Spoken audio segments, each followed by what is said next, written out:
there, Alaskans, wherever you are. Welcome to the Must Read Alaska Show. Coming to you from somewhere in Alaska. This is the place where we talk about, you guessed it, Alaska.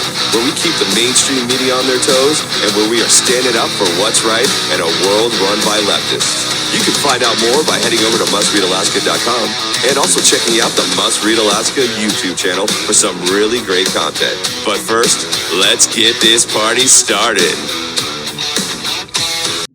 Welcome, everybody, to the Must Read Alaska Show. I'm your host, John Quick, coming to you live from somewhere in Alaska. We got a Sunday special edition here, folks.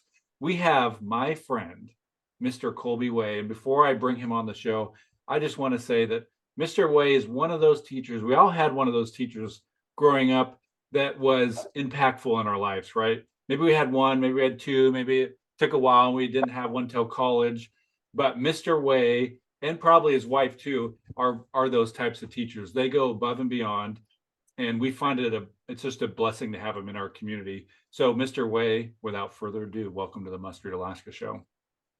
John, I really appreciate it here. Yeah, and as a friend and as a community member, it's great to be here tonight. Yes. Well, one of the things you do is every Saturday morning you read to the kids at the Nikiski hardware store. Tell folks a little bit about that, and then we'll jump into the school stuff. Oh, yeah. I mean, it's just kind of one of those fortunate things that came out of some remote learning that we had to transition to there for a little bit. We just needed some numbers, and we just wanted kids getting in front of books and students being interested in books. So we have a great partnership with our local hardware store.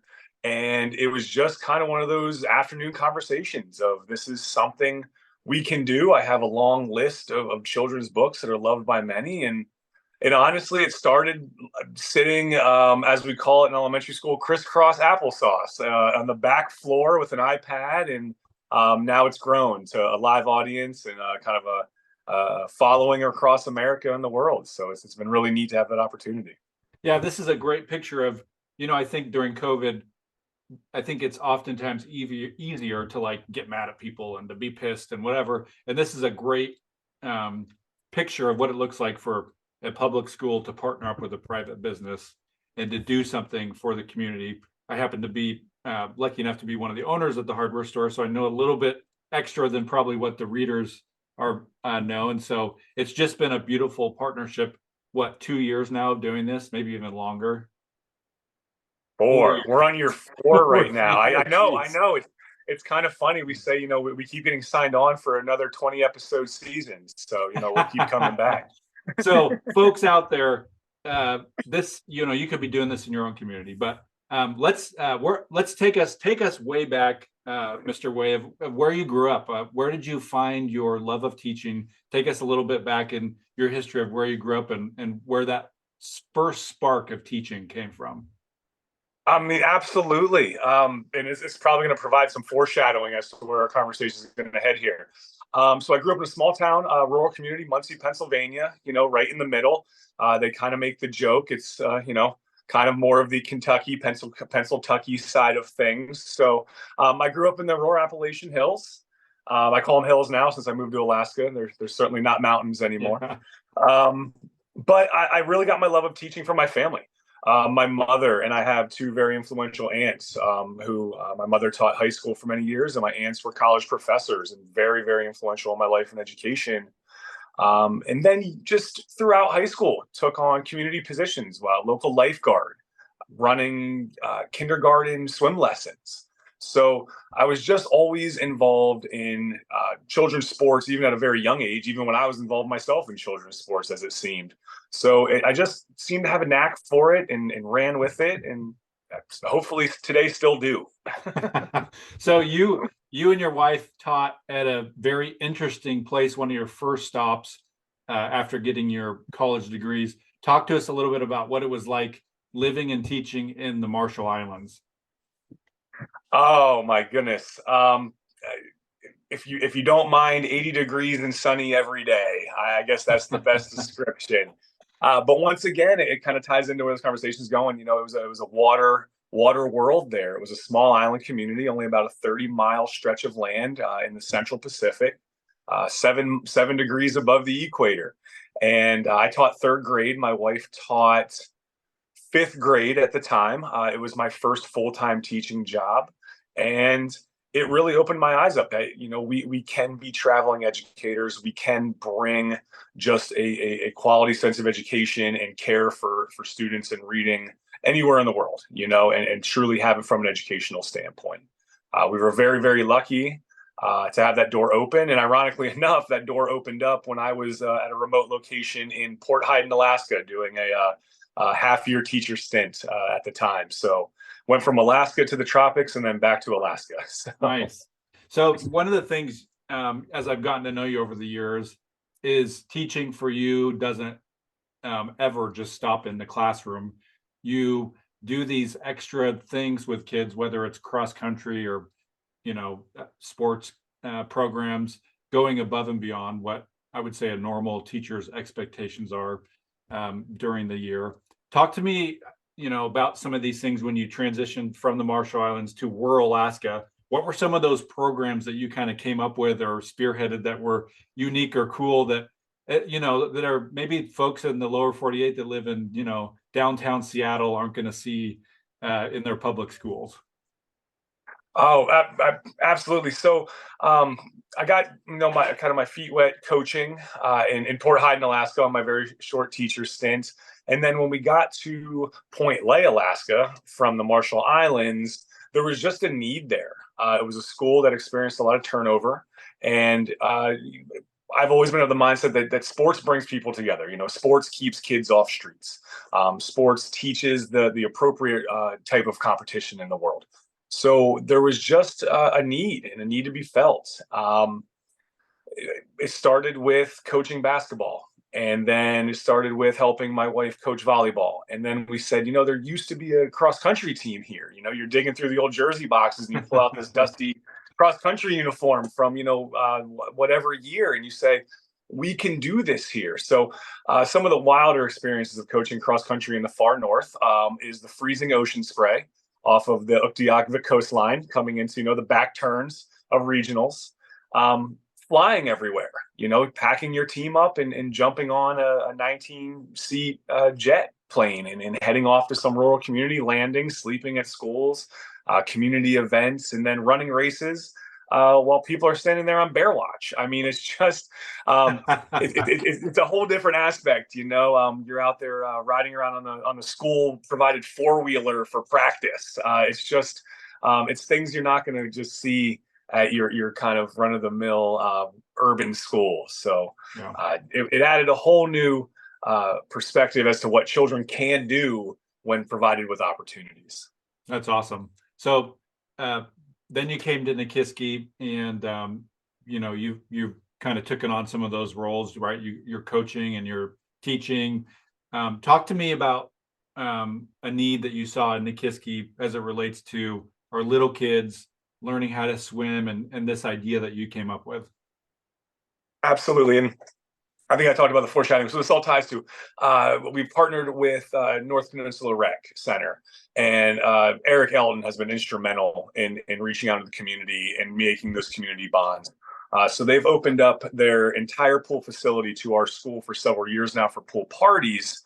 And each year, you just get to talking with parents and community members at these pool party events, and the constant term seems to be, I wish there was school provided swim lessons. I wish there was swim lessons, more opportunities for swim lessons.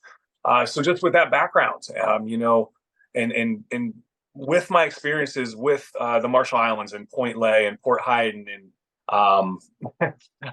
Port Graham across the Kachemak Bay, you just saw so many students interacting with water and coastal living and fish-centric lifestyles, to the point where you're getting on skiffs without appropriate gear. You're in frigid water without the ability to necessarily swim if you fall in. So you just have those alarms go off in your head. And then when you have something like North Peninsula Rec Center and Eric Elton reach out and say, hey, we can do this, it's just your call to action. It's your opportunity. And you don't want to miss it when something of this magnitude hits, when you can take an entire school for a week's time period, 2 hours a day, and provide them water safety and swim lessons in the classroom, in the pool, hands-on, hands-off, with all the appropriate equipment and safety measures. You just don't pass that up. Yep. So for folks listening, the North Star Elementary, which is where my kids go to, historically they haven't had swim lessons, right? Because there's not a swimming pool at the elementary school, but we do have one in our community, and so Colby saw a need, right? Kids need to learn how to swim. I think it's very important for folks to learn how to swim, and some of the kids, this could be their only opportunity to learn how to swim. I feel like for what you're spearheading here, and so you saw this need. Things cost money, right? We wish money would just fall from the trees. And so my guess is you made a couple phone calls, you got some budgets, and you figured, well, this still costs X amount of money. How the heck am I going to do this? Tell me about that. Absolutely. It's always good to start at step one. It's always good to, tackle the first hurdle one at a time. And that's what it was. So we went and did what you need to do. We wrote the letters. We got out. We talked to people who were saying, hey, this needs to happen. And word spreads. I mean, the power of social media, the power of small community, it really came through in this instance. And, $100 here, $20 here, it starts to add up. And there's a list. I mean, I have this list of dozens of people from all over America, Alaska, and the world even, who saw just this one Facebook post of this one school in a small town in Alaska and said, you know what, that's super important. It's important to me. It's important to these kids. And were willing enough to open up their wallets a little bit and give what they could, because in these instances, I think we were talking a little bit before, if I'm finding $1 on the street, that goes to that account. I will use what we can and what we have to get this goal met. So we're about $2,000 in, and we're just kind of hitting the next wave of donations. We have couple more donation letters for businesses who've been gracious enough in the past. We're hoping to reach out to a couple of our Alaska partnerships here who are involved in child safety, ADF&G, the Kids Don't Float initiative, and just seeing what they can do. So right now, you just chip away at it. We have until January, and we've made a strong push, so it'll happen. It's coming through. Yep. I think this is also a great picture for folks listening. There's going to be instances where you're going through the public school system and things aren't going to work correctly, right? Like we wish like this could just get paid for, right? And everything would be high fives and hugs. And sometimes you're going to face speed bumps.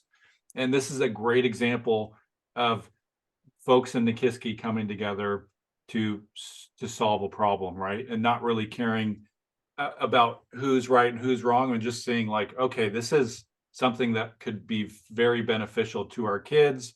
It only costs $5,000, which is not a whole lot of money. Let's chip in $5, $10, $100 at a time and see if we can make ends meet on this. And I think other folks could be doing this in their communities, right? And instead of complaining all the time about stuff, you could be proactively solving problems. So what's that like to see that? Because I know that comes naturally to you, but do you have any thoughts on that? You could sit back and complain about everything, but you have taken a stance kind of in your life to be proactive about solving problems. Does that come naturally to you? Please don't think that during these setting up these events there aren't a couple words mumbled while pacing the basement.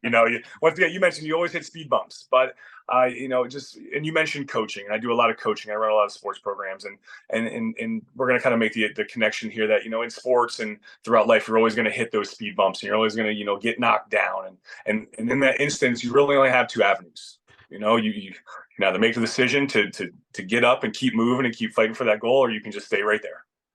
And that's kind of where, if I'm going to preach it, I have to live it as well.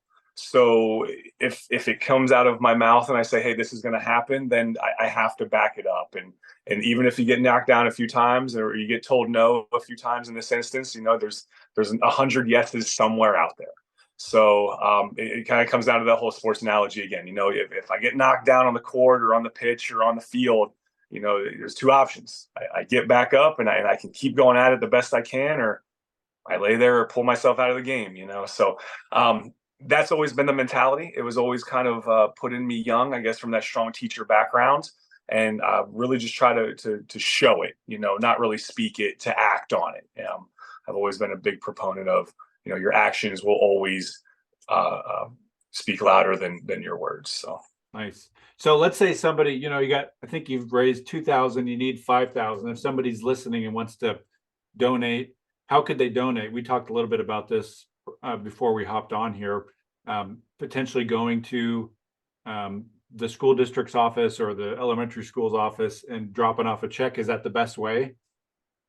correct. Yep. And it all comes down to amounts, of course. I mean, we want to keep everything up to board for everybody on the tax purposes. So any amount that is less than $2,000, so $1,999.99 and lower, you can just drop off a check as a personal donation. Anything 2,000 and over. And once again, these are gigantic numbers. This is just the verbiage behind it. But 2,000 and over would have to go through the district offices with a note made that it was being Nice. dog-eared for this fund, and that's just for the tax purposes, that they can get the right paperwork and receipts in, just so everybody's safe throughout the process. That's it. Hey, you're having a good problem if people are giving $2,000 checks. Once again, I'm still looking for quarters in the couch for this situation, so I'm not expecting any. Just what's out there and what's been given. Yeah. So let's say this, I think it's going to happen. What does this practically look like? Is this a week? A week sometime in, the wintertime where all the school is going to learn how to swim, or is this going to happen over the course of several months? What does it look like? Currently now we're looking at 5 weeks. Nice. Between basically all of January and a little bit into February.